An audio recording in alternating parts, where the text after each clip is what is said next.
Welcome to Nasdaq Trade Talks. I'm Jill Malandrino, Global Markets Reporter at Nasdaq. Joining us for this segment, we have Alfred, Director and Portfolio Manager with BMO ETFs to discuss finding opportunities out of volatility in the market. Alfred, it's great to have you with us. Welcome to Trade Talks.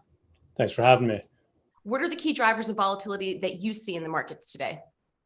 I would say inflation is definitely the primary concern right now, and obviously how the Fed and other central banks have been reacting. That's definitely been driving a lot of the volatility. So the big news last week was obviously the revision of the dot plots. So that's the expectations of the terminal rate for the Fed and its members for the end of 2023.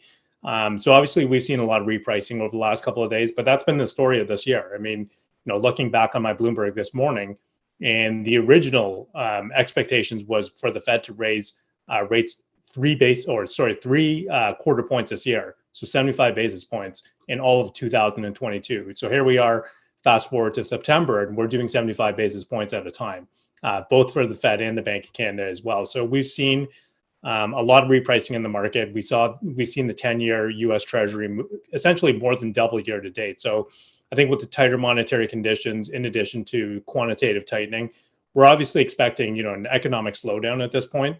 When you look at the expectations for a recession, that's gone up from 15% to start the year to 50% now. So a lot of noise in the market, creating a lot of volatility. Add on top of that the geopolitical tensions in Russia and Ukraine, China and Taiwan. A lot of noise out there, creating a lot of opportunities in the market right now. So, Alfred, where do you see these opportunities? How can volatility create opportunity in the market? Well, as you know, volatility or the markets are essentially a pricing mechanism. It's not a perfect mechanism, however. So, with a lot of this noise and a lot of this information being priced into the market, it creates a lot of opportunities. When I look at market sentiment right now, it is getting weaker by day. But, when you look at a lot of things from a fundamental standpoint, things are starting to get a little bit more attractive at this point. Just from a pricing standpoint, when you look at major benchmark indices, typically during a recession, peak to trough, you get a 30% decline on average. Right now, when you're looking at some of the U.S. large cap equities, down about 20 to 22%. So we're getting there. But when you look at things from a valuation standpoint, valuations are starting to look very attractive right now, where valuations are essentially where they were at the pandemic low. So things are starting to look very interesting at this point. So when you think about the valuation reset, where do you see the best opportunities in the market today?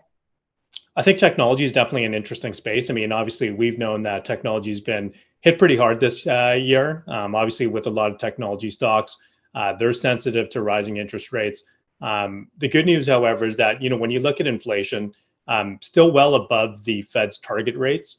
Obviously, when you saw the last inflation print in August, came in ahead of expectations. But I think the silver lining here is that inflation is starting to tick lower. Even anecdotally, when you look around, used car prices are starting to come down because we're starting to see inventory of new cars improve. Shipping costs for cargo containers is also coming down well below the peak highs of late 2021.